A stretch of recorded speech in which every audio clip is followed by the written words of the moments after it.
Buenas tardes a todos y todas. Bienvenidos a este taller que hemos realizado junto con la Universidad de Columbia, el ISPRM, y a cargo de Sustainabilities. Este taller está titulado Taller de Cambio Climático, Discapacidad y Rehabilitación, y este es el primer encuentro que vamos a tener.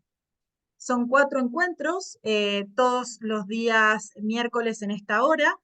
En el día de hoy vamos a presentar cambio climático y discapacidad, cuáles son las preocupaciones de salud y capacidad. La semana que viene vamos a tener la presencia de profesionales que trabajan con personas con discapacidad y que van a hablar sobre cambio climático y terapias de rehabilitación, las consideraciones especiales. En la tercera sesión van a participar personas con discapacidad que van a hablar sobre responder al cambio climático y qué significa esto para las personas con discapacidad. Y la última sesión, cómo los profesionales de la salud podemos aportar soluciones a esta problemática tan vigente hoy en día. Entonces, en este encuentro, quienes vamos a participar somos Gilma Mantilla y quien les habla. Gilma su nombre es Gilma Mantilla Caicedo, es médica epidemióloga con una maestría en Administración de Salud y Clima y Sociedad de la Universidad de Columbia en Nueva York. También tiene una especialización en docencia universitaria. Durante los últimos 30 años ha liderado el diseño, implementación y evaluación de políticas, programas, planes, servicios y proyectos de investigación en diversas áreas del sector de salud a nivel local, nacional e internacional, tanto en el sector público como privado. En los últimos 18 años ha estado vinculado en el diseño e implementación de protocolos, planes y políticas relacionadas con el uso de información de clima en el contexto de la salud pública a nivel global, regional y nacional. Es coautora del primer currículo de información de clima para salud pública a nivel mundial y fue líder del primer proyecto de adaptación al cambio climático que se hizo en América Latina que se desarrolló en Colombia. Actualmente está vinculada como par evaluadora en el proceso de acreditación de programas de entrenamiento de epidemiología con el Training Programs in Epidemiology and Public Health Interventions Network y miembro del Comité Coordinador del Consorcio Global para la Educación en Clima y Salud, liderado por la Escuela de Salud Pública en la Universidad de Columbia.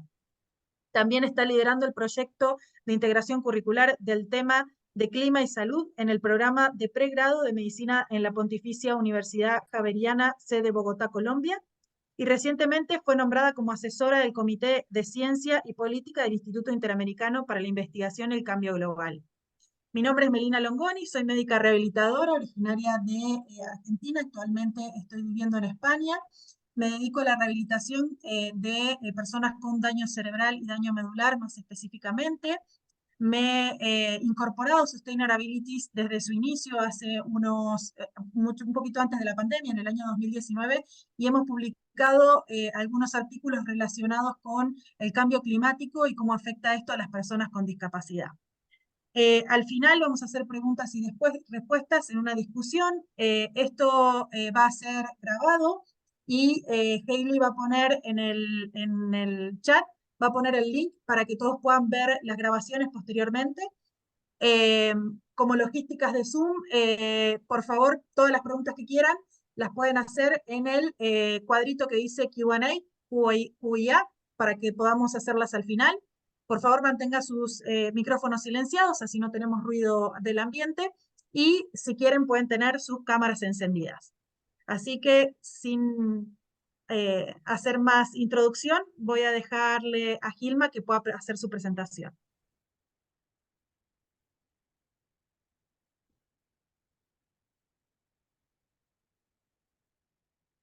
Bueno, muy buenos días a todos y a todas. ¿Me escuchan bien? Ok, Sí, sí, ¿están viendo mi pantalla?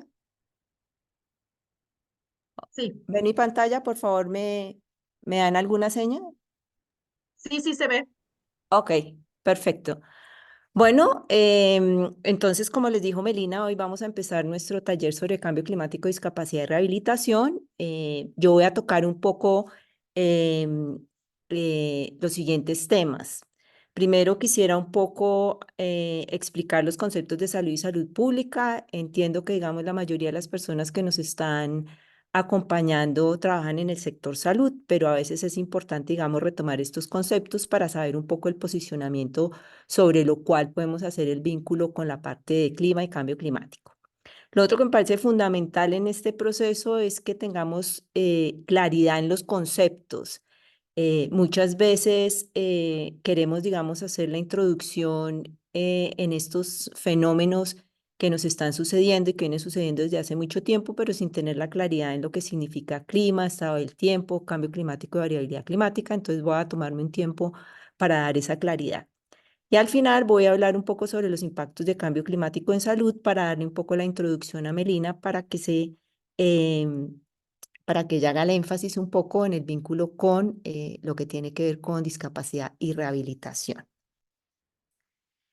En ese sentido, estos son los temas que vamos a trabajar en el día de hoy. Y como algo que me parece fundamental en el proceso, siempre que empiezo, digamos, estas charlas, es que tengamos un poco claro, digamos, esto que aparece en la pantalla, y es que la forma como entendemos la salud y las causas u origen de la enfermedad definen la forma como actuamos sobre ellas. Por eso me parece tan importante iniciar, digamos, este proceso dando un panorama sobre lo que entendemos por salud pública y, por supuesto, el vínculo que eso tiene con los temas de clima, cambio climático y variabilidad climática. Ah, En ese sentido, lo primero que quiero recordarles, porque creo que la mayoría de ustedes conocen, este es el concepto de salud que tenemos de acuerdo a la Organización Mundial de la Salud, el cual tiene esta definición desde 1948, donde eventualmente asumimos la salud como un estado completo de bienestar físico, mental y social, y no solamente la ausencia de afecciones o enfermedades. Como ustedes podrán entender, digamos, esta definición se ha mantenido hasta hoy, a pesar, digamos, de los múltiples esfuerzos por muchos de los que trabajamos en la Organización Mundial de la Salud, a veces como asesores, de poder de alguna manera, de acuerdo a la dinámica de lo que venimos viviendo en las últimas décadas, poder hacer el ajuste de este tipo de definición. Sin embargo, sigue vigente. La que de alguna manera ha evolucionado en términos de que algunos países y algunos países miembros de la Organización Mundial de la Salud han intentado un poco, digamos, como evolucionar en este concepto, tiene que ver con el concepto sobre determinantes sociales, donde eventualmente lo que Marmon y Wilkinson dijeron en 1999 es que un poco para lograr el estado, digamos, de salud y bienestar se necesita considerar diferentes determinantes y no solamente, digamos, las variables base de la epidemiología, la edad, el sexo, la edad, sino que también era importante tener los estilos de vida del individuo, las redes sociales y comunitarias y sobre todo un poco empezar a entender que hay determinantes que influyen en la salud de las personas, como es el hecho de las características de su vivienda, de si tienen acceso a agua y saneamiento, de si tienen empleo o no, de si eventualmente tienen un ambiente laboral saludable, si tienen educación, pero adicionalmente si tienen acceso y calidad en servicios de salud. Y por supuesto, digamos, algo que embebe, digamos, a todos estos determinantes sociales son las condiciones socioeconómicas, culturales y ambientales. En ese sentido, a pesar de que esta definición de salud está siendo, digamos, manejada por muchas de las personas que trabajamos en salud desde el punto operativo, todavía, digamos, es un poco complicado poderlo implementar. Eh, ya un poco, digamos, entendiéndola desde el punto de vista de cómo vincular unos factores un poco, digamos, más aglomerados. En el 2012 se llevó a cabo la primera reunión de personas que trabajan en ambiente, en clima y en salud, y se llegó a la conclusión de que pudiéramos pensar en la salud como una precondición y un resultado, que a la vez es un indicador de las tres dimensiones del desarrollo sostenible, que tiene que ver con el desarrollo social, el desarrollo económico y el desarrollo ambiental.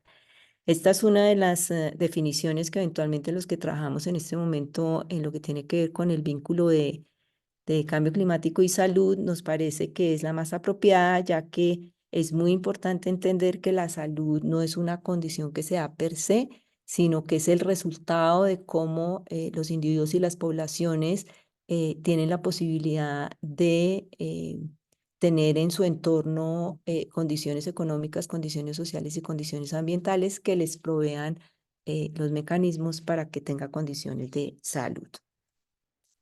Y la última, que yo creo que es una de las que en la mayoría de ustedes, dependiendo un poco de las generaciones en las que estemos, se está imponiendo fuertemente, es este concepto de una salud, en la cual básicamente lo que se consideran son tres dimensiones: la salud humana, el medio ambiente y la salud animal, donde básicamente al haber una interacción entre esas tres dimensiones, se puede hacer un abordaje desde una salud y por eso se llama este abordaje así.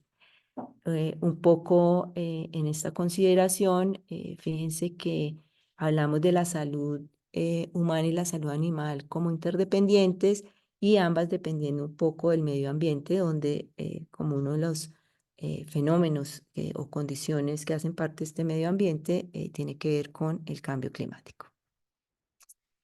Y un poco para redondear el concepto de salud pública, que creo que es un poco, digamos, la dimensión que se quiere dar en este tipo de taller, es que independientemente, digamos, de que nosotros seamos proveedores de servicios de salud, trabajemos a nivel individual o a nivel poblacional o simplemente seamos ciudadanos, pues todos trabajamos por la salud pública de nuestros países y de nuestras sociedades.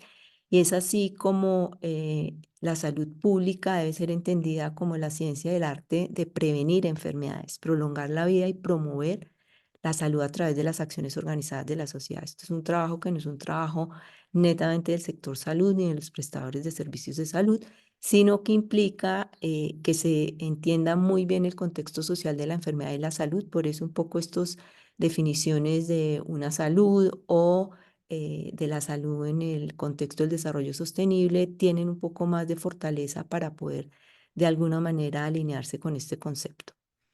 Y en ese sentido, pues el objetivo de la salud pública es mejorar la salud de las poblaciones y usualmente eso se hace a través de intervenciones poblacionales que obviamente implican el accionar individual, como por ejemplo la fluorización del agua, la vacunación, el tamizaje de citología vaginal y de antígeno prostático, pero también si uno lo ve en el sentido de lo que vamos a venir, vamos a trabajar, que tiene que ver con la parte de cambio climático, de clima y variabilidad climática, pues otras medidas de salud pública son, por ejemplo, el hecho de tener transporte masivo, el hecho de hacer un uso racional del agua, el hecho de tener la posibilidad de dar acceso y calidad de educación para toda la población y proveer alimentación sana y segura y, por supuesto, tener la posibilidad de respirar aire limpio.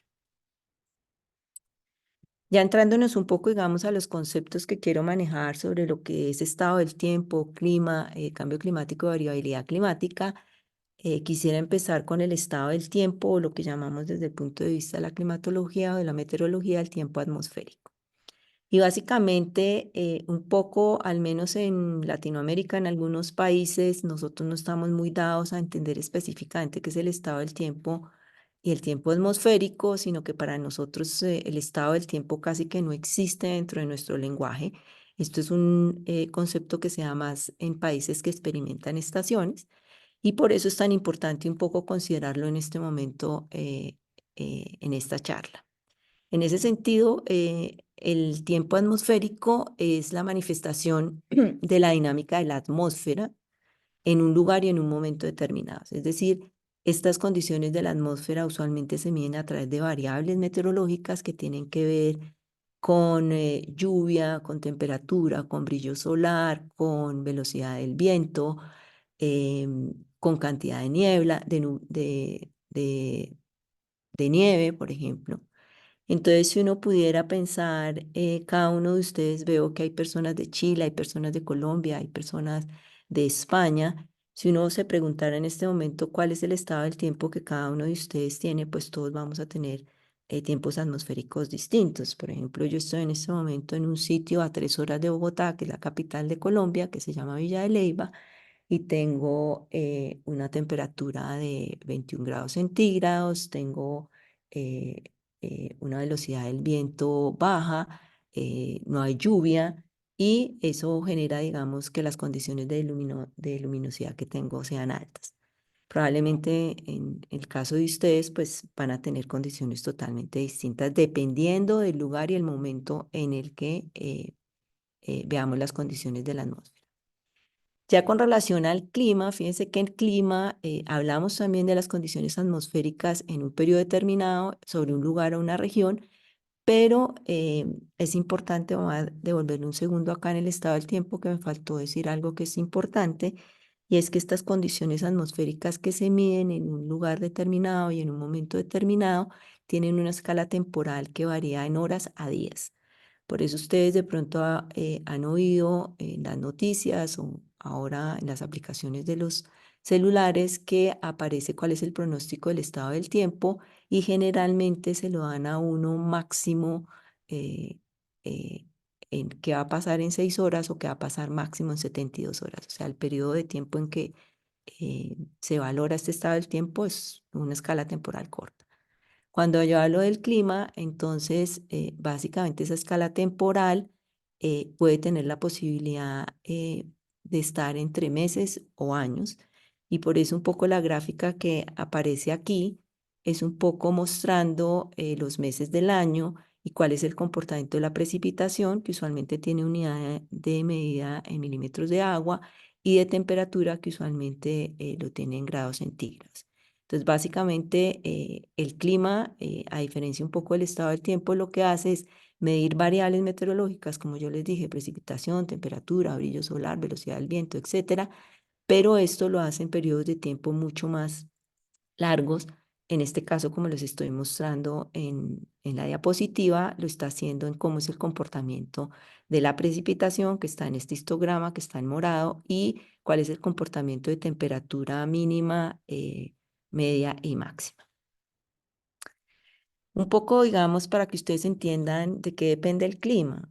Un poco el clima está controlado directamente por la interacción de los componentes del sistema climático que tienen que ver con las condiciones o los cambios que suceden en el océano, lo que sucede, digamos, en el continente o en la Tierra y en lo que sucede, digamos, en la atmósfera.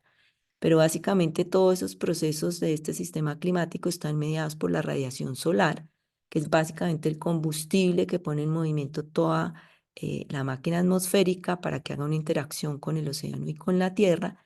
Y por supuesto, en ese proceso interactúa lo que hemos conocido como el efecto invernadero, que básicamente son los forzantes del clima que tienen la mayor trascendencia para poder de alguna manera manifestarse en el sentido de qué condiciones meteorológicas o climáticas tenemos en una región específica en ciertos periodos de tiempo.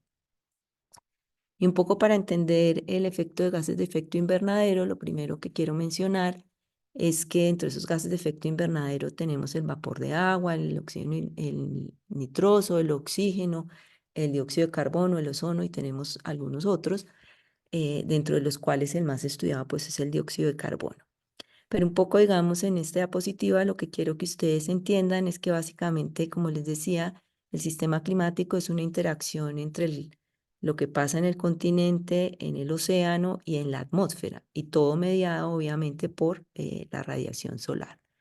Entonces, básicamente, el combustible, que es la radiación solar, lo que hace continuamente es emitir rayos solares, los cuales se reflejan en la Tierra y en la atmósfera. Algunos se quedan, el 50% se absorben y calientan la Tierra y por eso tenemos la posibilidad de que en algunos lugares, hasta este momento podemos tener condiciones de temperatura que son las que generan un equilibrio en el bienestar de los seres humanos y de los seres vivos, pero que en otros, digamos, esta exacerbación en términos de que la absorción de calor cada vez eh, es menor y se queda un poco, digamos, aquí en la atmósfera. Entonces, un poco, digamos, lo normal es que esta cantidad de rayos solares caliente la Tierra y se absorba un 50% y ese 50%, digamos, se refleje en la atmósfera. Y un poco, digamos, ese reflejo en la atmósfera, pues está mediado por estos gases de efecto invernadero que básicamente generan un equilibrio que permite que uno tenga temperaturas adecuadas para vivir en la Tierra. Sin embargo, un poco lo que pasa, digamos, en este proceso cuando se están absorbiendo, digamos, estos gases de efecto invernadero. La mayoría eh, se quedan aquí en la atmósfera y se redireccionan en diferentes formas, lo cual permite, como les mencioné, tener la posibilidad de que tengamos una condición de temperatura que nos permita tener un equilibrio. Entonces, casi que el balance dentro de lo que entra de energía a través de los rayos solares y lo que se emite es cero, y eso facilita, digamos, que el proceso se dé de esa manera. Sin embargo, eso no es lo que está pasando. Básicamente, lo que está pasando en este momento a través de las mediciones es que eh, uno de los gases de efecto invernadero que ha sido monitoreado durante mucho tiempo es el dióxido de carbono, y básicamente ese dióxido de carbono, para que ustedes conozcan, se hace la medición en un laboratorio que pertenece al Servicio de Meteorología de los Estados Unidos, pero que, digamos, hace el monitoreo a nivel global. Y esas cantidades de dióxido de carbono se miden en partículas por millón. Y lo que usualmente uno pensaría es que estas condiciones o esta cantidad de dióxido de carbono permaneciera a niveles preindustriales, que eran más o menos 274 partículas por millón, pero un poco lo que ha pasado, digamos, en el proceso, en esta medición, es que fíjense que este dióxido de carbono ha venido aumentando durante eh, cada una de las décadas. Para dar una referencia de ustedes, cuando yo tomé, digamos, de referencia dos periodos, julio del 2023 y julio del 2024, para que ustedes vean un poco la cantidad de partículas por millón que tenemos, digamos, en ese periodo y cómo esto ha avanzado. Y si uno lo mira, por ejemplo, en febrero, fíjense cómo se ha venido aumentando las partículas por millón. ¿Eso qué tiene que ver? Cuando yo les decía que los gases de efecto invernadero, en este momento el ejemplo de dióxido de carbono es uno de los que eventualmente... Listo, ok, gracias, perdón, no sé qué pasó con la conexión.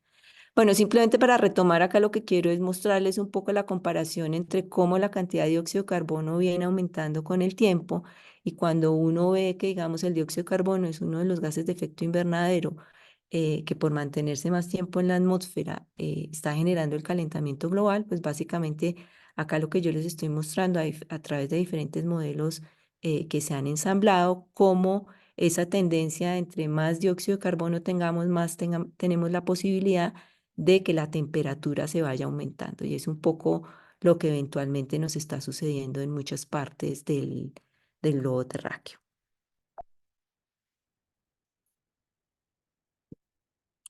Y un poco para simplemente, por información general, pues estos son los países que más emiten dióxido de carbono.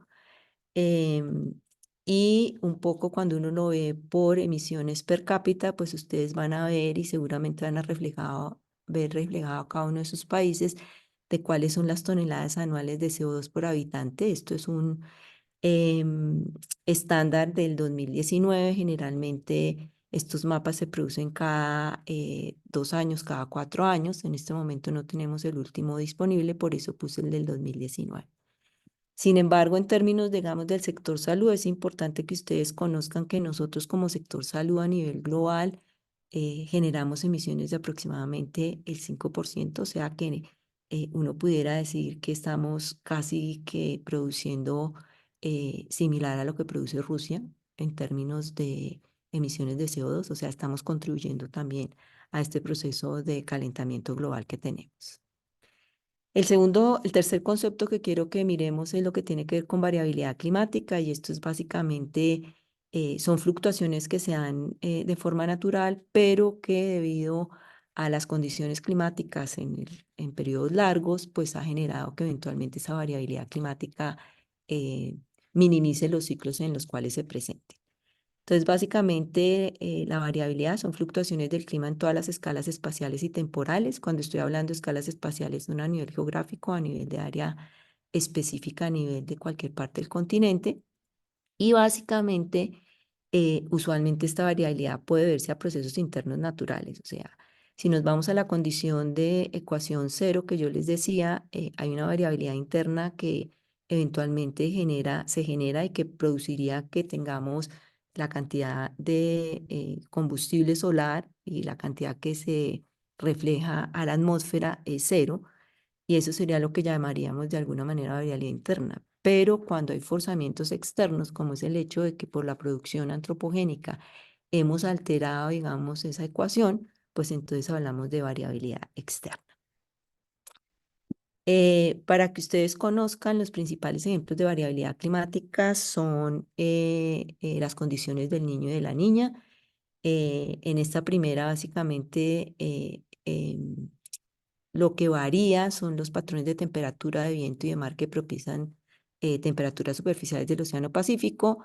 Cuando están anormalmente frías hablamos de la niña y cuando están anormalmente cálidas hablamos de el niño. En este momento estamos en condición niño y eso genera que eventualmente, si uno mira cuáles son los efectos del niño y de la niña a nivel global, básicamente quiero que ustedes miren cualquier zona, digamos, del globo y mantengan en su mente cuál es el producto, cuál es el efecto del niño, digamos, en esas zonas.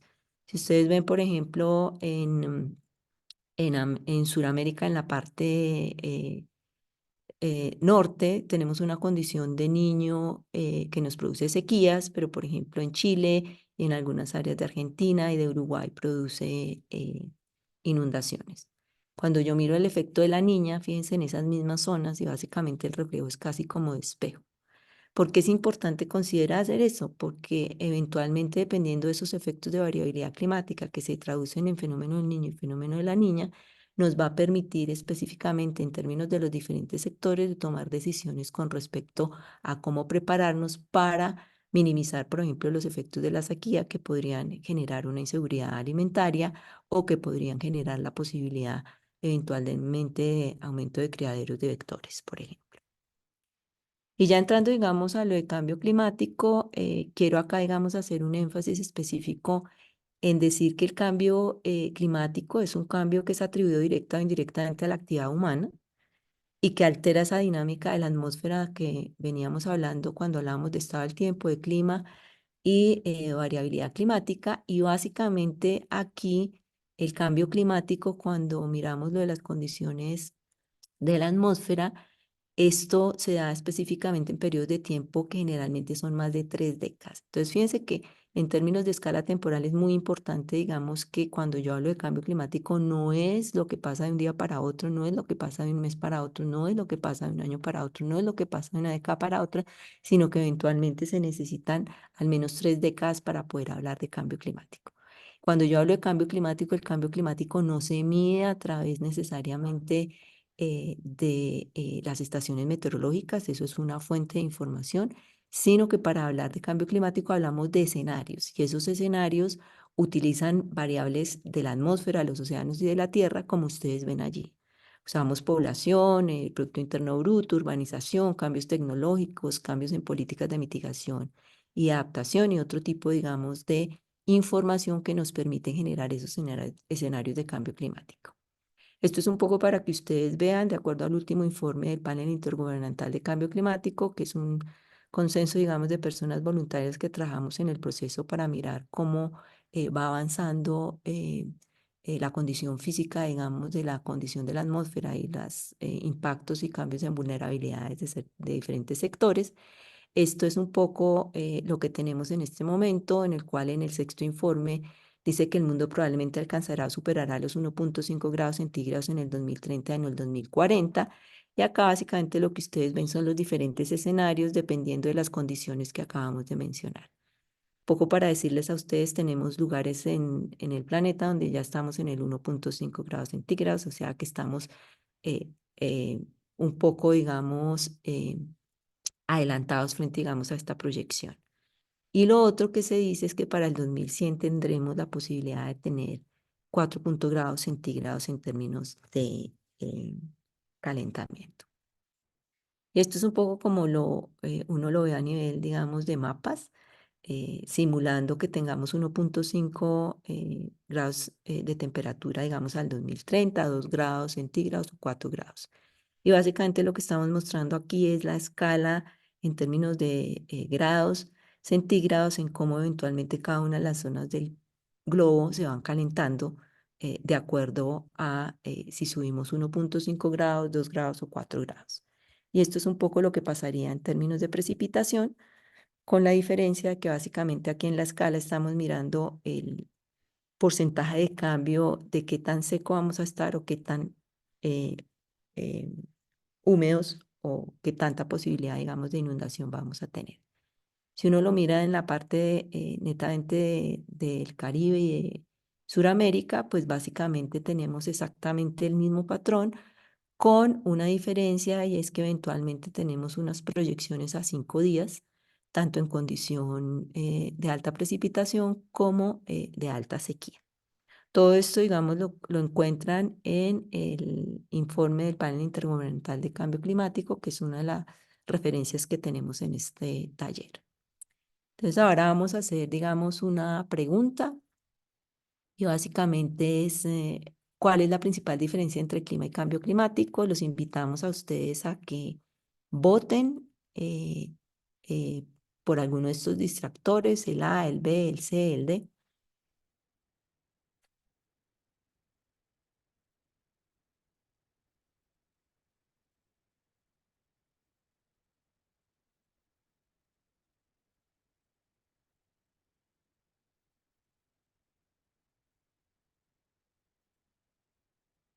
Vamos a esperar un poquito que tengamos un poquito más de participantes. Hasta ahora vamos en el 26%.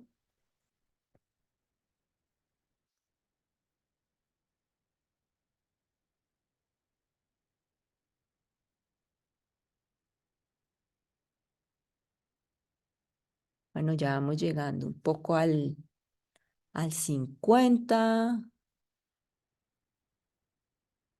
Bueno, yo creo que digamos un poco acorde con las respuestas. El 41% han dicho que la diferencia entre clima y cambio climático tiene que ver con las variables que se usan para entender cada fenómeno en la escala temporal. Esa es la respuesta correcta. Recuerden que tanto en clima como en cambio climático estamos mirando la condición de la atmósfera traducido en variables de temperatura, de precipitación, de brillo solar, de velocidad del viento, pero en el caso del cambio climático usamos otras variables que tienen que ver con población, con cambios de tecnología, con cambios de políticas que básicamente van a permitir hacer la modelación por escenarios. Entonces, muy bien, la respuesta es el C. Entonces, continuamos con la siguiente.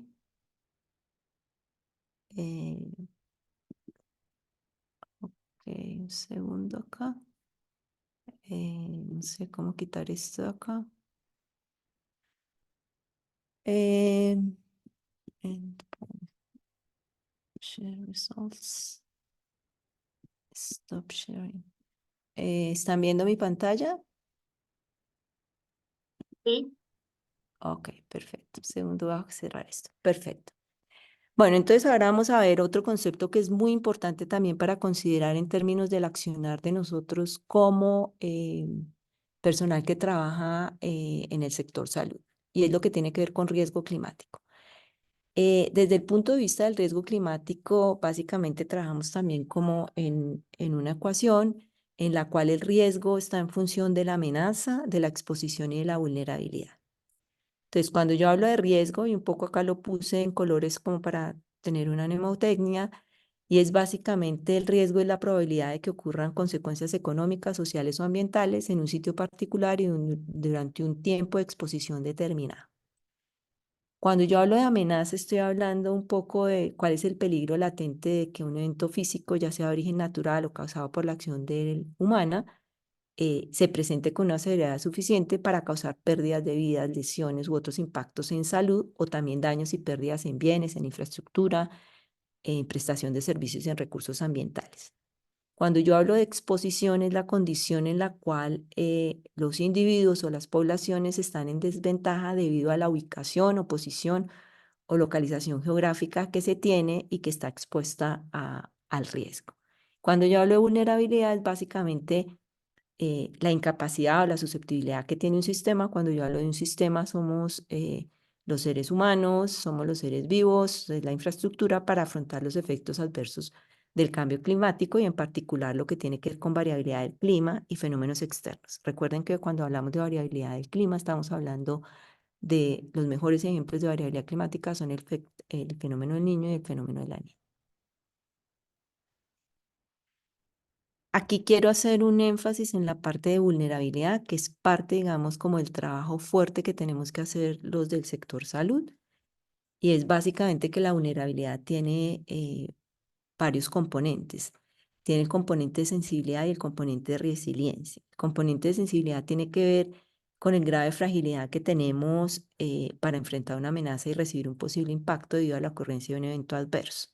Y la resiliencia es un poco todo lo contrario, es todas las capacidades que tenemos como comunidad o sociedad al estar expuestos a una amenaza, pero que puede resistir, absorber, adaptarse y recuperarse de esos efectos de manera oportuna y eficaz, lo cual ayuda a que haya restauración de las estructuras y las funciones básicas.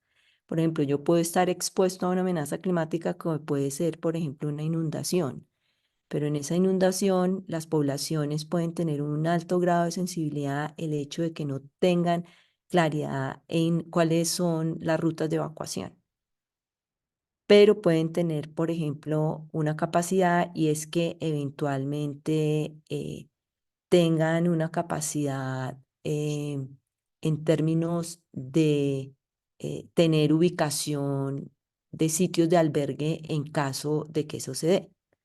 Entonces, un poco lo que uno considera en la vulnerabilidad es poder tener la posibilidad de identificar en las comunidades cuáles son esas sensibilidades que tienen, pero también cuáles son las capacidades y cómo haciendo de uso de eso, dependiendo de la exposición que tengan, tener la posibilidad de minimizar el riesgo cuando se presente la amenaza.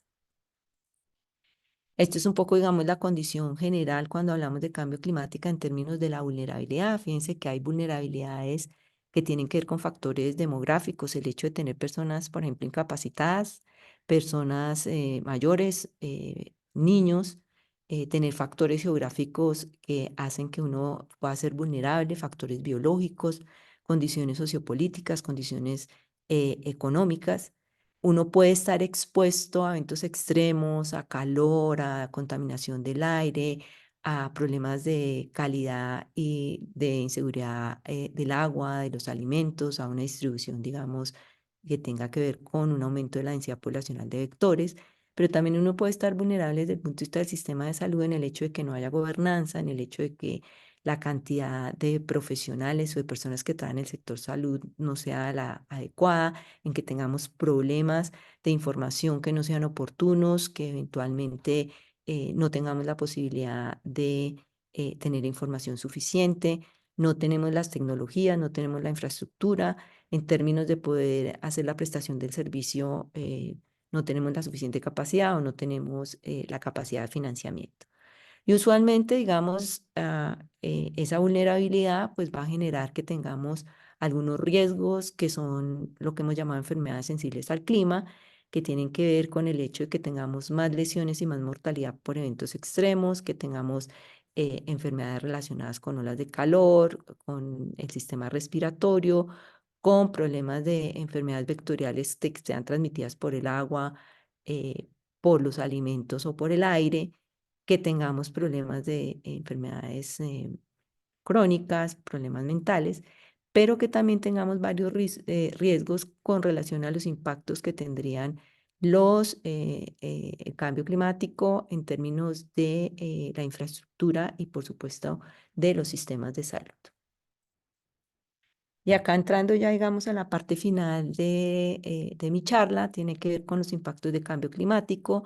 Esto es simplemente algunos ejemplos desde que empezamos un poco a documentar, porque ese es el otro problema del sector salud. Ha entrado un poquito tarde, digamos, a este proceso.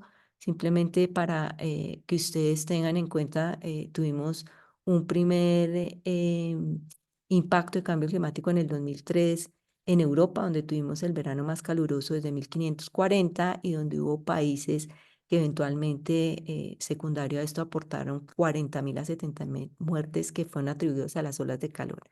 Es a partir de ahí que empieza, digamos, a hacer como algo de conciencia en las personas que trabajábamos en el sector salud de que esto también impactaba al sector salud. Ya después, si ustedes ven ahí en el 2004, por ejemplo, Brasil es un sitio que, digamos, nunca ha tenido ciclones tropicales y empezó en el 2004 a tener el primero, y lo cual generó deslizamientos de tierra. No logramos, digamos, tener la posibilidad de saber específicamente el efecto a nivel de poblaciones, porque eso es otra cosa. Generalmente a veces esto es asumido por otros sectores como la parte de desastres, pero nunca se ven los efectos en términos de condiciones de lesiones o de pérdidas de vidas, que es un poco el trabajo que se haría conjuntamente con con el personal de desastres. En el 2012 tuvimos el huracán Sandy, que básicamente tuvo más de 30.000 millones en daños con relación a la moneda. Esto está calculado en dólares y más de 100 muertos. En el 2010 tuvimos, por ejemplo, un fenómeno del niño que ocasionó pérdidas del 4,3% del Producto Interno Bruto. En el 2016 Chile llevaba casi 8 años de sequía, lo cual genera obviamente todo lo que tiene que ver con la parte de efectos de inseguridad alimentaria, de inseguridad hídrica, de aumento de enfermedades vectoriales.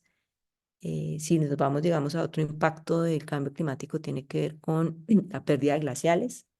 Y en esto un ejemplo es Bolivia, donde en los últimos 20 años que se ha hecho, digamos, el seguimiento ha perdido el 43% de sus glaciales, lo cual pues tiene como efecto inseguridad alimentaria. Y un poco en el último informe del panel intergubernamental de cambio climático, básicamente ellos encontraron en el capítulo de impactos, adaptación y vulnerabilidad que existen 11 categorías de enfermedades y eventos de salud que son sensibles al clima. Y se estima, con base, digamos, en todo lo que se recopiló de evidencia, que el 70% de las muertes a nivel global se estima que son debidas a enfermedades sensibles al clima.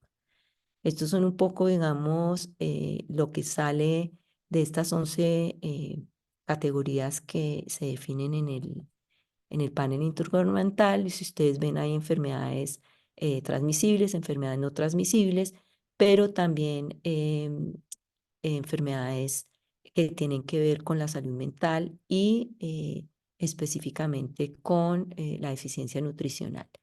Y si ustedes ven acá, las regiones más afectadas están en África y en Asia, y esto es básicamente porque la evidencia que tenemos es de esas zonas. Si ustedes ven un poco en términos de lo que nosotros podemos reportar en términos de porcentajes y en términos de muertes, pues obviamente no estamos representados aquí.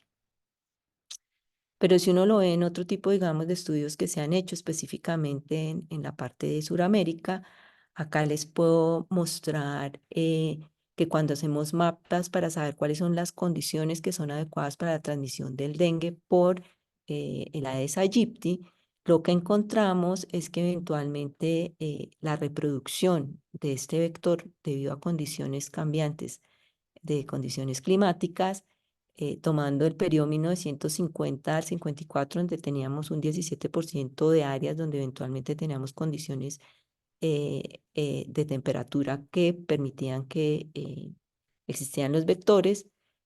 Se hizo la medición en este estudio del 2016 al 2021 y se encontró que, digamos, eso ha variado del 17 al 80%, es decir, tenemos más zonas en las cuales eventualmente tenemos condiciones donde eventualmente se nos va a presentar este vector y por supuesto la enfermedad.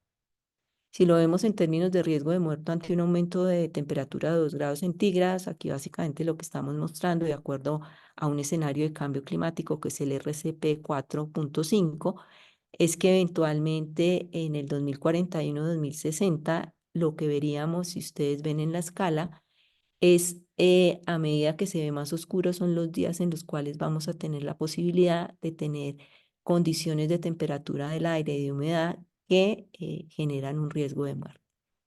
Y pues básicamente, digamos, estas son las proyecciones que se tienen. Y si lo vemos un poco a nivel de la parte del informe de Lancet Countdown, que es el informe de Sudamérica, que se hizo en el 2022, básicamente encontramos datos como los siguientes en términos de impactos.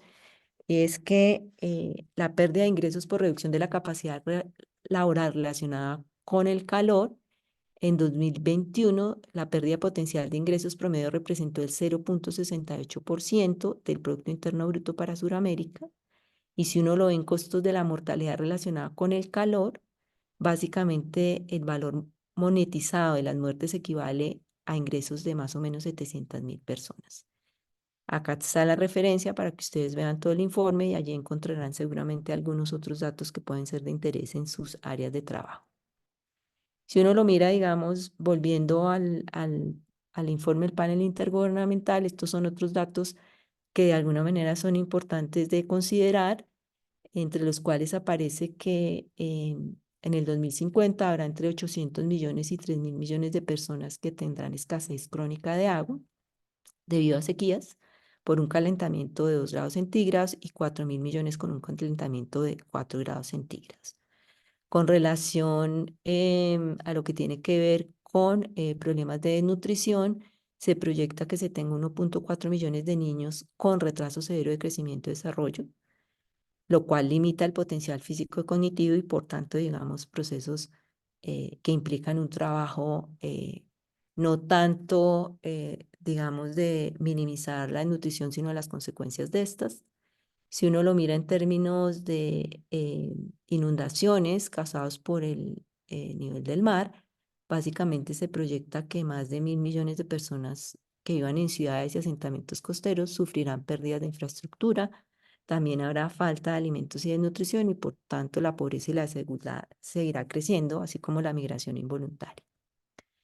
Y esto es una diapositiva que quiero simplemente para que ustedes eh, miren cómo eventualmente el hecho de los cambios generacionales en este esquema puede mostrar la experiencia de cómo una persona que nació en 1950 ha experimentado o experimentará en el 2020 la posibilidad de tener calentamiento o muy bajo, o bajo, intermedio, alto, muy alto, y cómo una persona que nació en 1980, al llegar a los 70 años, tendrá una condición, por ejemplo, de tener una condición de calentamiento alto, pero un niño que nació en el 2020 va a tener condiciones de exposición al calor durante toda su vida y probablemente pueda que llegue a los 70 años, como pueda que no, debido a si no hacemos nada en términos de cómo anticiparnos a minimizar estas condiciones de exposición, condiciones de sensibilidad y condiciones de capacidad adaptativa de las personas. Y por último, bueno, ya tengo las 2 diapositivas últimas, esta es la penúltima. Básicamente quería mostrarles esta encuesta que se hizo, digamos, de cuál es la visión que tienen los profesionales de la salud con relación al cambio climático y sus efectos. Esto fue un estudio que se hizo en el 2021, que lo hizo Lancet, y básicamente lo que quiero mostrar aquí es que en términos de los colores, el color azul lo que representa es lo que respondieron los profesionales de la salud, diciendo que eventualmente estos son los efectos que se vienen produciendo por el cambio climático en un sentido moderado. El que es morado es en el que piensan que, digamos, han tenido un efecto mayor y en el rojo es en el que ellos creerían que va a tener un severo problema en la próxima década. Si ustedes ven acá, están listados la mayoría de los impactos de cambio climático que yo les mencioné y que eventualmente tal vez el único que no incluimos antes fue violencia, conflicto, debido, digamos, a los desplazamientos y que obviamente va a ser un problema que vamos a tener mucho más marcado en la próxima década. Creo que dentro de lo que se tiene más de evidencia para poder hacer este proceso tiene que ver con las enfermedades relacionadas con el calor, con enfermedades de problemas de salud mental, de ansiedad, de depresión y por supuesto todo lo que tiene que ver con enfermedades secundarias de la contaminación del aire. Y esto es un poco, digamos, lo que se llevó a la COP28, la cual se dio el año pasado. Básicamente, un poco como ustedes saben, fue la primera COP que tuvo la posibilidad de tener un día dedicado a la salud y donde muchos países nos unimos para hacer esta declaración de cuáles eran las áreas donde nos deberíamos comprometer a trabajar. Una es lo que tiene que ver con adaptación y con generar medidas de salud pública que de alguna manera eh, tengan incidencias sobre calor extremo, o enfermedades vectoriales, enfermedades transmitidas por el agua, lo que tiene que ver con desastres, enfermedad mental, migración, malnutrición, etc. Pero también todo lo que tenía que ver con la transformación de los sistemas de salud en el sentido de poder generar mejor infraestructura y que tengan más sostenibilidad. Y eso implica que podamos tener la posibilidad de desarrollar sistemas de alerta temprana, de tener infraestructura que sea resiliente, de tener la posibilidad de tener infraestructura que utilice energía no renovable, como por ejemplo paneles solares o energía de otro tipo, y obviamente en cómo lograr, y creo que este es un punto fundamental en el cual creemos que esto es un aporte, y es cómo lograr que todo el personal de salud esté informado y tenga la posibilidad de actuar de acuerdo, digamos, a su rol.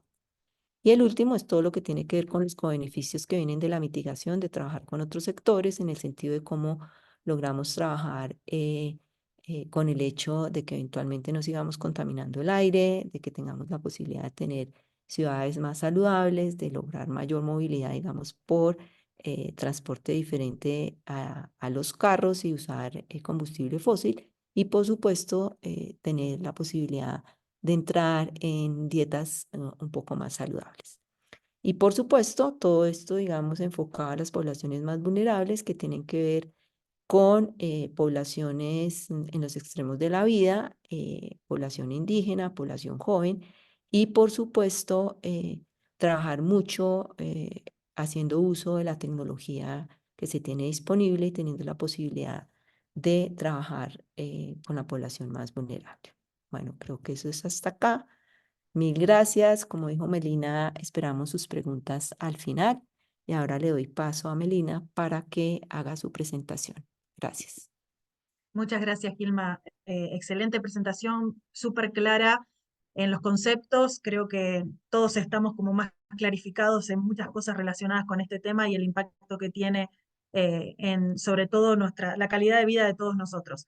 A continuación, entonces, vamos a hablar un poquito sobre el impacto que tiene todo el cambio climático en la discapacidad. Es una charla muy cortita porque vamos a hablar con mayor profundidad sobre todo en las charlas siguientes, desde el área de los terapeutas, desde el área de las personas con discapacidad y finalmente qué es lo que podemos hacer todos los profesionales de la salud en cuanto a el cambio climático y cómo podemos hacer para mejorar la calidad de vida de todas estas personas.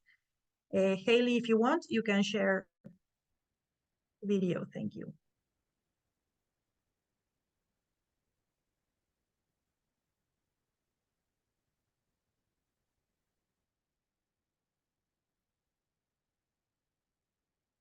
Ya estamos viendo tu pantalla.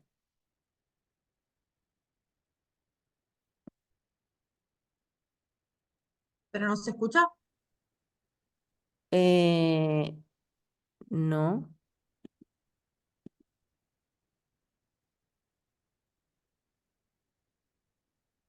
Te sugeriría que no pongas el vídeo, sino que hagas la presentación directa. El problema es que no tengo la presentación aparte. La tengo en Ah, como los profesionales de la salud y específicamente no se escucha. ya. Específicamente de la rehabilitación, podemos colaborar para que estas personas puedan tener una mejor calidad de vida. Entonces, retomando un poco en este concepto que ampliamente fue desarrollado por Gilma en su presentación, podemos decir entonces que el cambio climático se refiere a las modificaciones a largo plazo de las temperaturas y los patrones climáticos que pueden ser de origen natural o pueden ser inducidos por la actividad humana.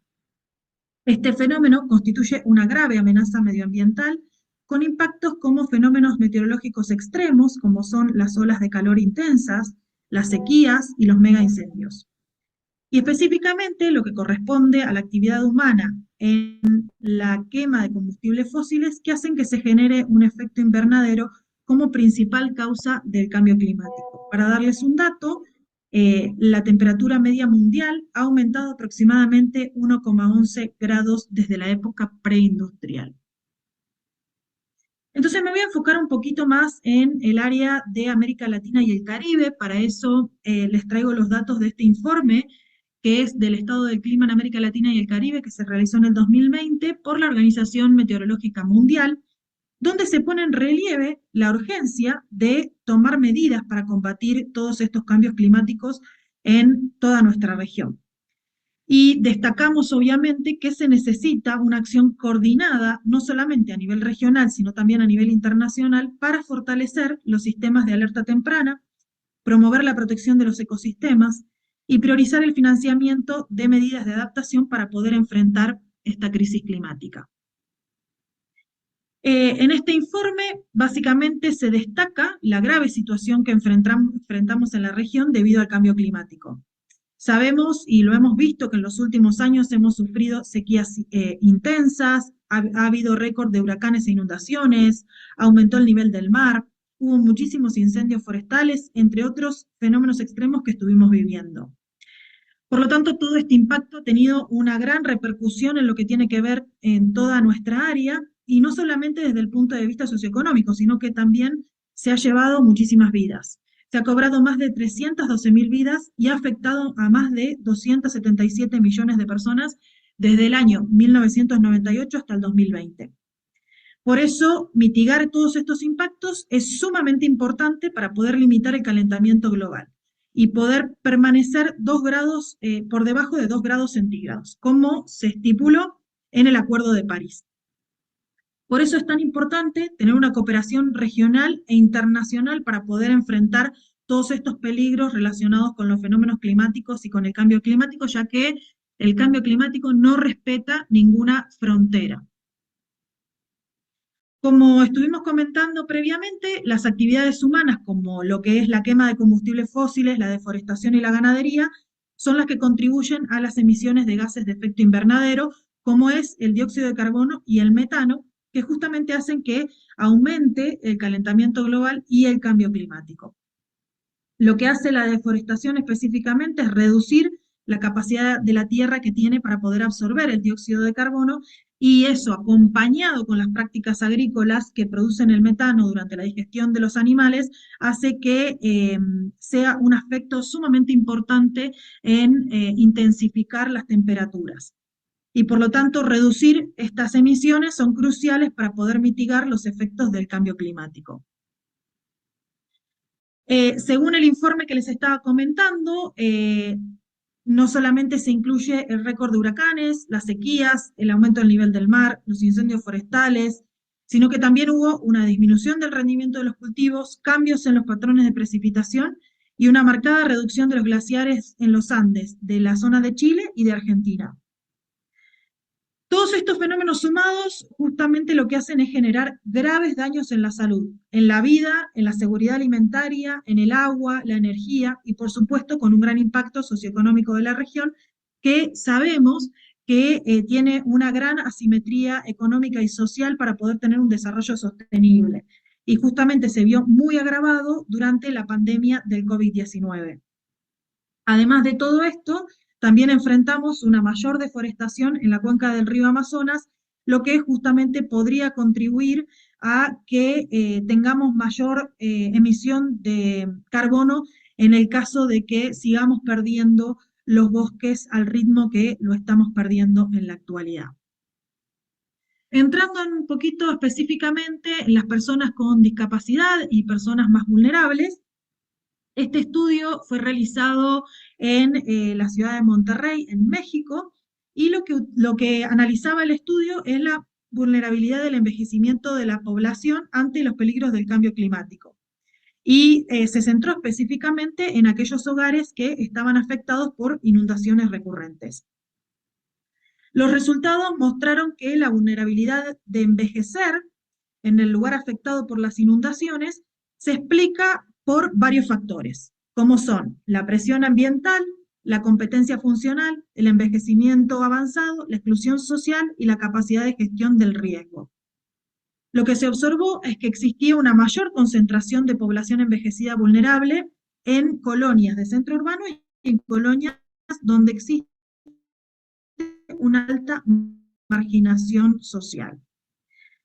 Por lo tanto, también se evidencia una limitada capacidad de adaptación de las personas mayores o envejecidas en las inundaciones recurrentes, que justamente lo que hace es favorecer la vulnerabilidad ante un cambio climático.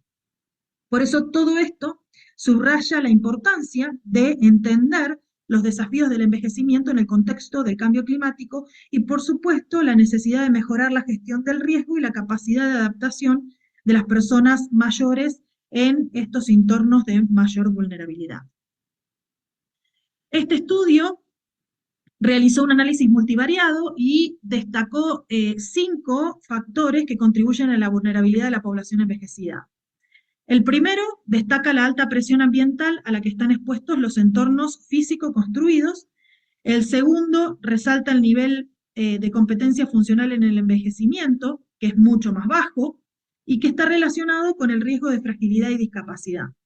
El tercer factor identifica el envejecimiento avanzado como un elemento de vulnerabilidad, especialmente en aquellas personas que no tienen una educación de tipo formal.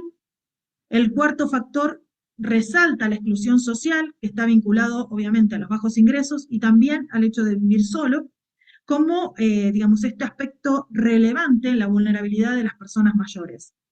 Y finalmente, el quinto factor señala la limitada capacidad de gestión del riesgo a nivel institucional para apoyar a los adultos mayores afectados por las inundaciones. Entonces, todos estos factores revelan la complejidad de la vulnerabilidad de la población envejecida que están afectados por desastres naturales, como es el caso de este estudio, que son las inundaciones. La tipología de áreas de estudio identifica las colonias con diferentes niveles de vulnerabilidad, lo que sugiere una necesidad de estrategias específicas para abordar la vulnerabilidad de estas diferentes zonas o áreas de la ciudad. Y justamente poder hacer este enfoque diferenciado podría ser crucial para mejorar la capacidad, sobre todo de adaptación de las personas mayores a los riesgos del cambio climático en estas zonas que estuvimos describiendo.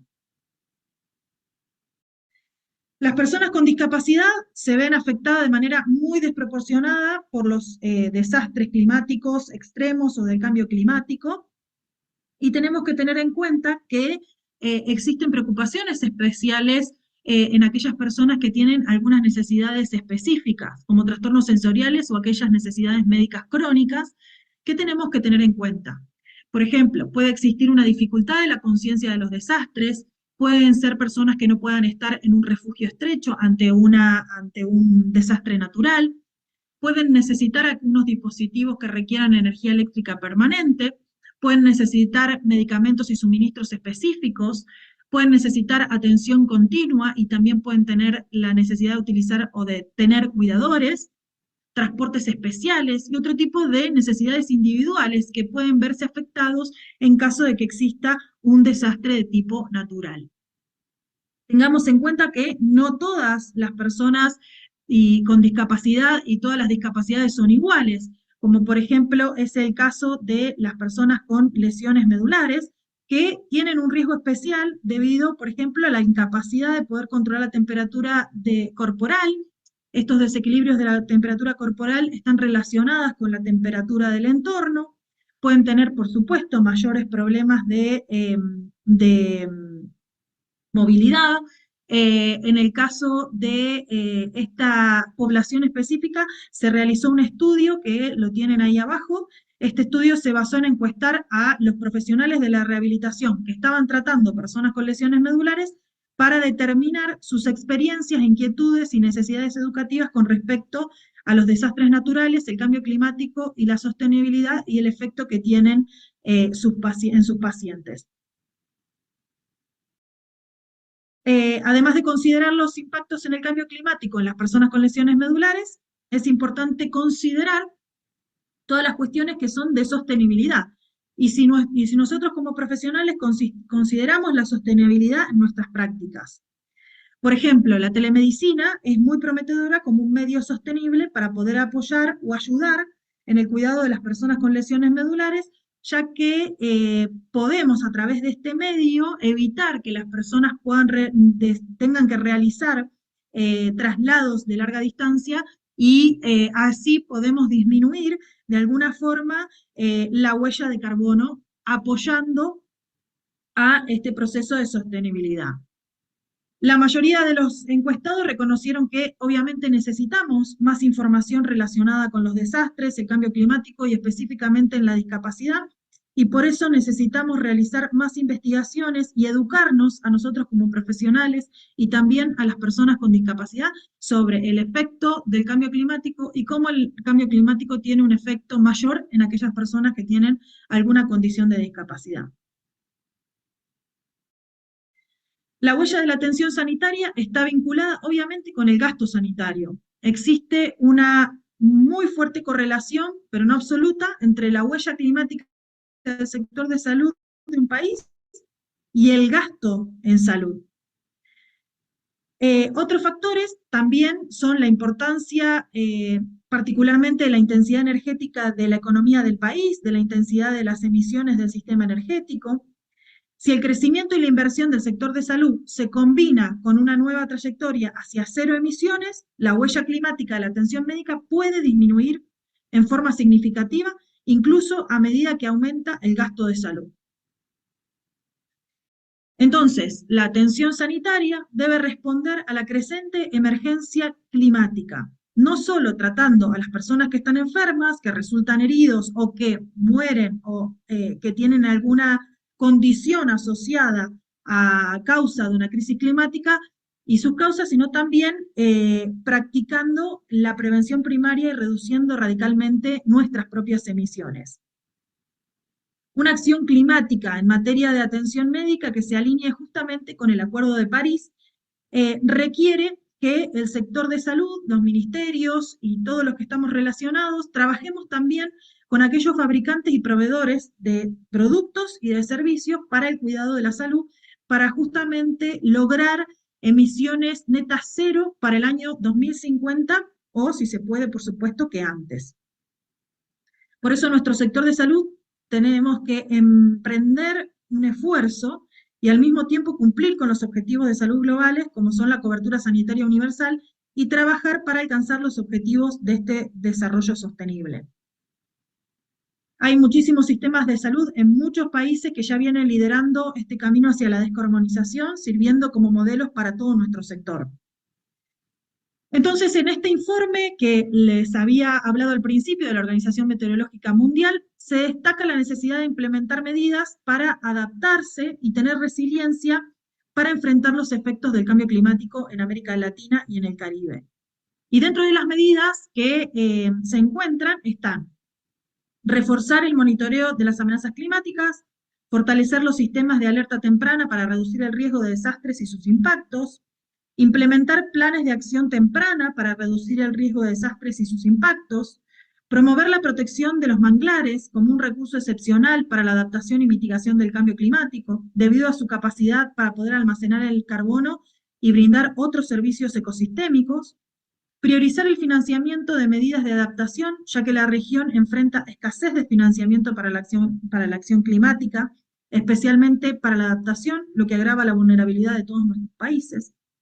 Y justamente con estas medidas principales lo que buscamos es fortalecer la capacidad de toda nuestra región para poder enfrentar todos estos cambios climáticos y los impactos que tiene y poder reducir la vulnerabilidad de las comunidades ante estos fenómenos climáticos extremos. Por supuesto que la investigación sobre el cambio climático es esencial para poder comprender todos los efectos y poder tomar medidas efectivas para mitigarlos. Tanto instituciones científicas como universidades están contribuyendo activamente en el campo del estudio.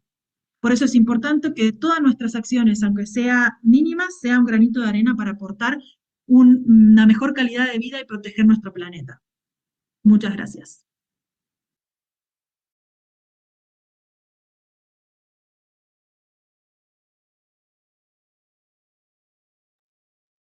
Muy bien, entonces vamos a dar paso a las preguntas que nos estuvieron dejando en el chat. Consulta para Gilma de Juan Julio Ordóñez Gálvez.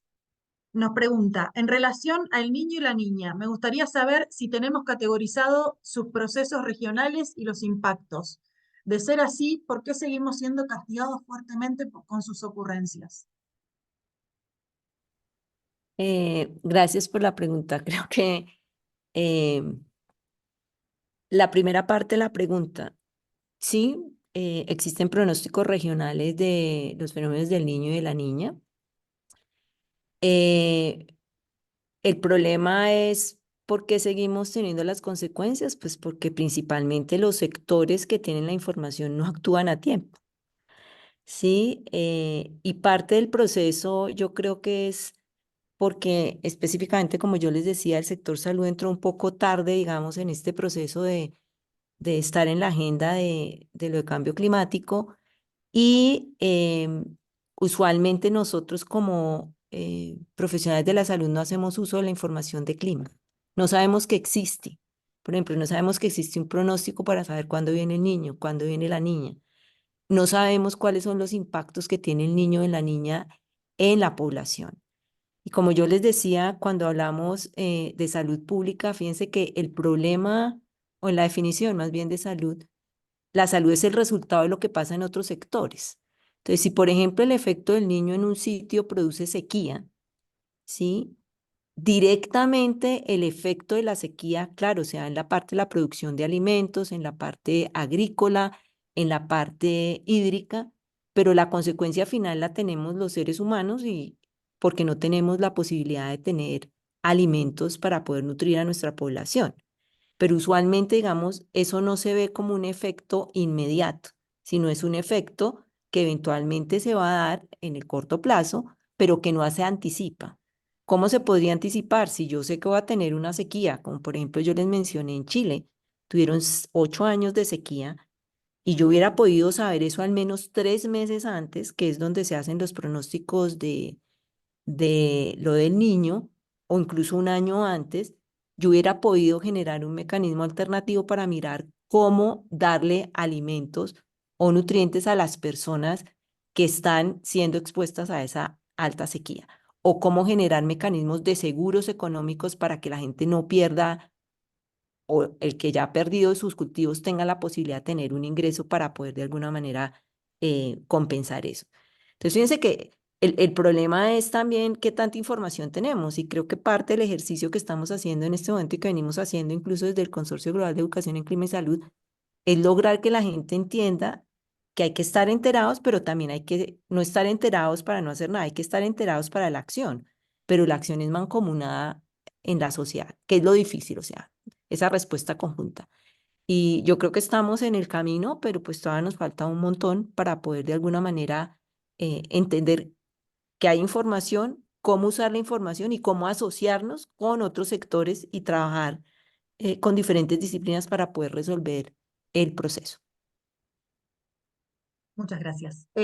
Otra pregunta de Vilma Cejas, si tenés información sobre el impacto de la emisión de los gases de cadena corta en el efecto invernadero.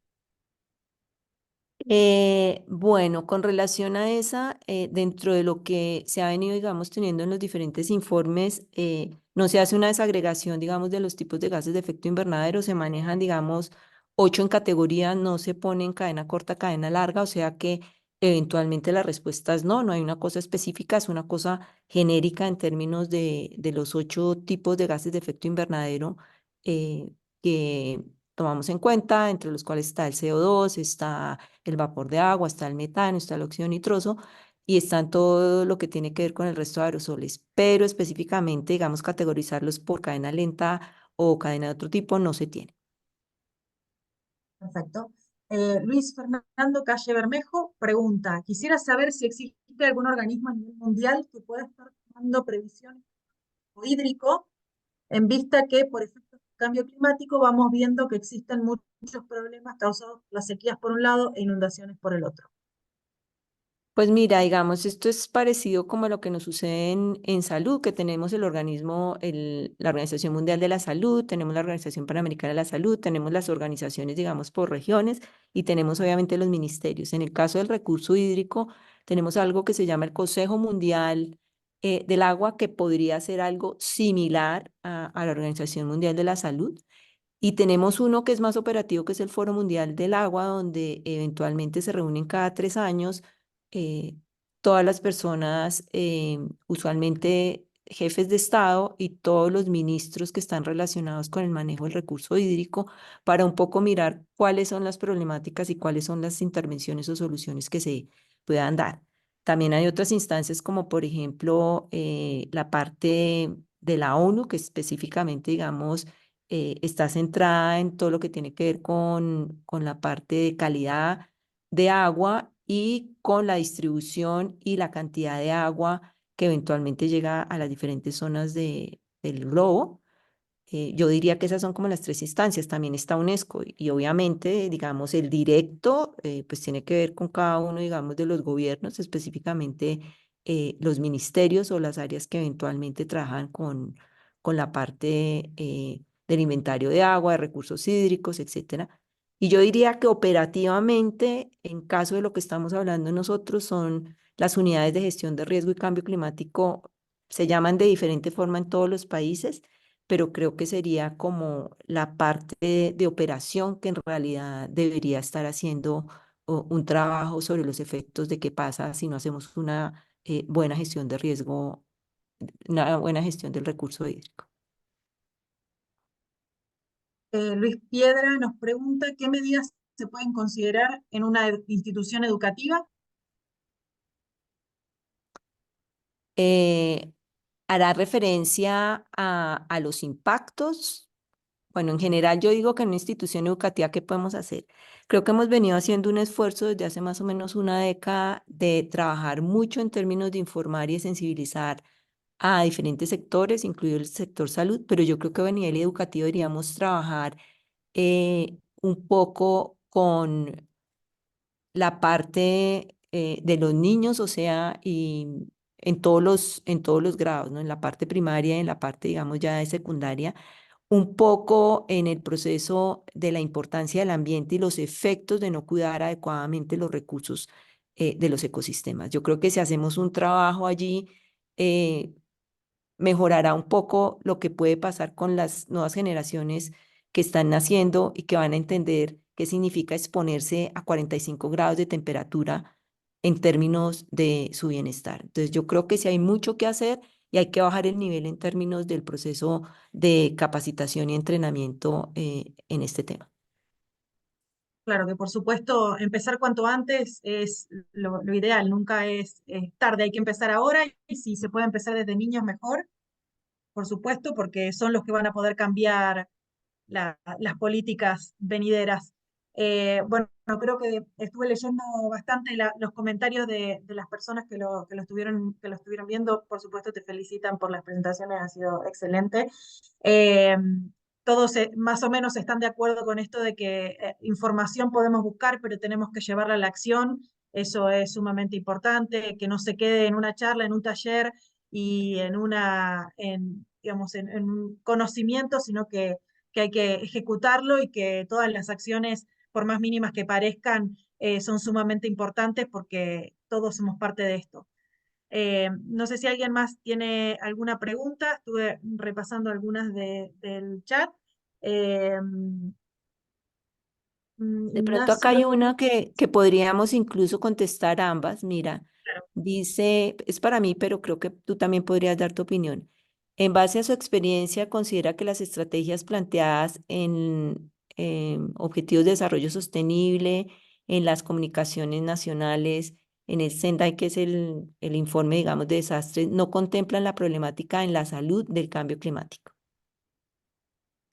Eh, yo pensaría que sí lo contemplan si uno considera que la salud es una precondición y un resultado de lo que sucede, digamos, en otros sectores. Por ahí la importancia de entender cuál es la posición que yo tomo, digamos, cuando trabajo en salud, sobre qué modelo de salud estoy trabajando, sobre qué definición estoy trabajando. Si uno simplemente la asume desde el punto de vista de que yo soy un prestador y hago mi consulta, y me abstraigo del entorno, del contexto, de lo que pasa, obviamente yo voy a dar una cosa, una provisión muy mínima en términos de contribuir a cómo hacer un cambio.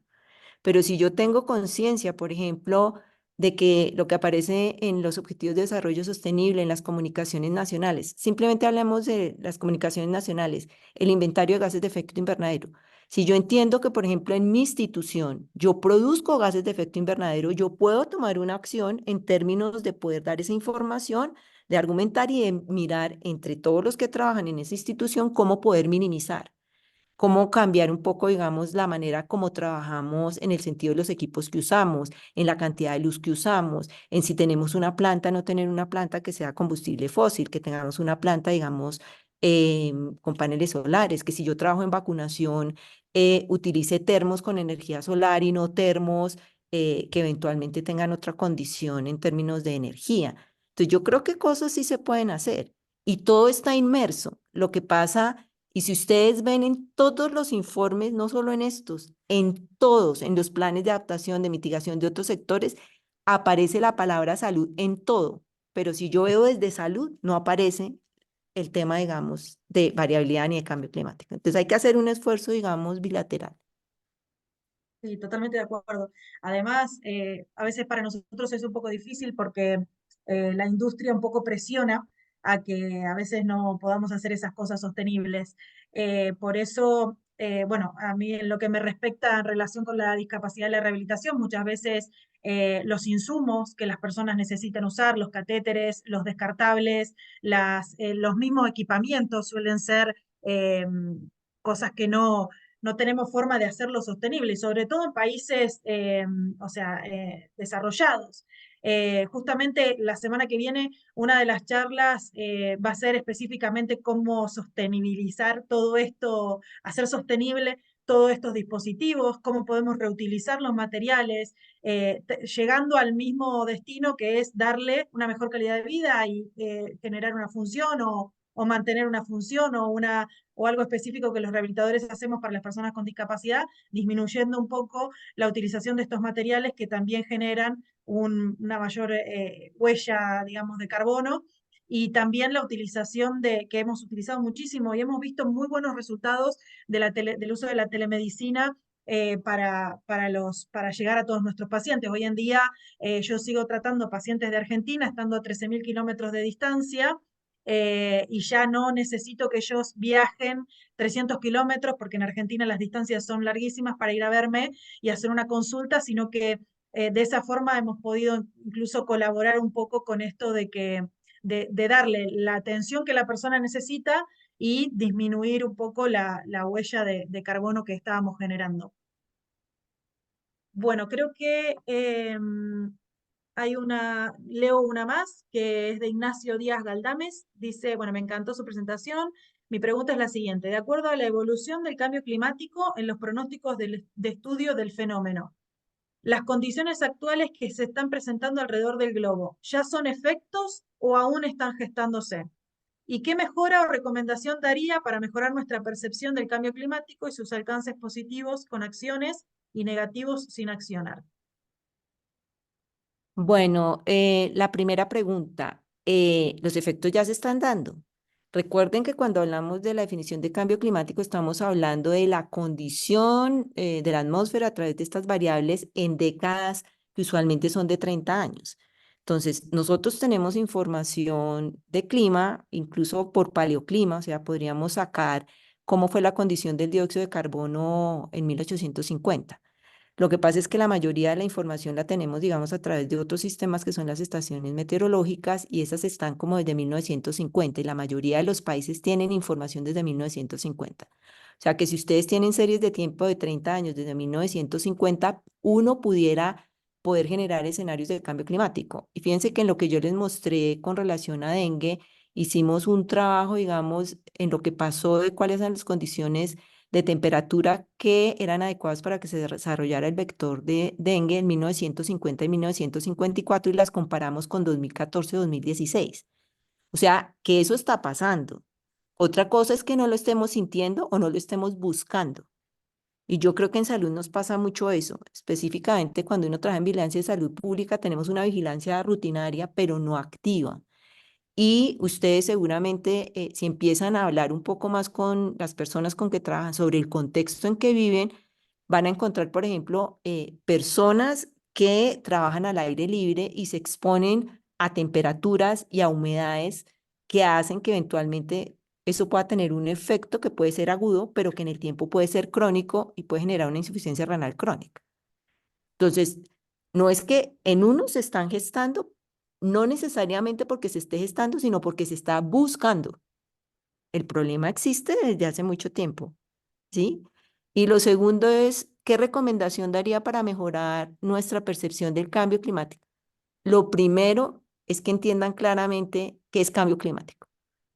En ese momento, si ustedes leen algún artículo, alguna información, muchas veces hay una tergiversación en términos de que entienden cambio climático como estado del tiempo, como clima o como variabilidad climática. O sea que si logramos nosotros como sector salud entender qué es lo que está relacionado con el cambio climático y qué no, sería un gran avance para poder saber qué hacer. ¿Sí? Porque hay cosas que podemos hacer simplemente teniendo información solo de clima, solo de estado del tiempo, específicamente, por ejemplo, los que trabajamos en todo lo que tiene que ver con enfermedades transmisibles porque los periodos de incubación son cortos. Pero, por ejemplo, el efecto de las olas de calor, que puede tener un efecto agudo, pero también un efecto crónico, tendríamos que tener series de tiempo más altos y probablemente un escenario de cambio climático nos ayudaría a tener una mejor interpretación de cómo es el efecto en términos de las poblaciones en un área específica, si lo trabajamos. Bueno, buenísimo. Muchísimas gracias a todos y todas las que participaron hoy. Llegamos a casi 140 personas. La verdad que eso nos da muchísimos ánimos para seguir adelante y vemos el compromiso de todos para poder aportar nuestro granito de arena. Los esperamos la semana que viene. Como les dije, la semana que viene los profesionales tenemos la participación de una terapeuta ocupacional, una psicóloga y una kinesióloga que van a hablar específicamente sobre el cambio climático, la sostenibilidad y la discapacidad. Así que no dejen de participar. Los esperamos a todos la semana que viene. Les dejé varias veces en el chat el link para que sepan que puedan volver a ver las charlas que se van a dar durante estas 4 semanas. Muchísimas gracias, Gilma, por estar. No, con mucho gusto. Simplemente digamos algo que vi en el chat para reiterarles. Las sesiones son los miércoles. Hay un error en el flyer que tenemos que mandamos. No es martes, sino miércoles. Entonces lo vamos a ajustar y mil gracias por darse cuenta de eso. Como verán, digamos, si entre todos trabajamos, la cosa nos funciona mejor. Un Eso placer. es. Que tengan un buen día, una buena noche. Chao. Muchas gracias. Thank you, Hailey. Adiós.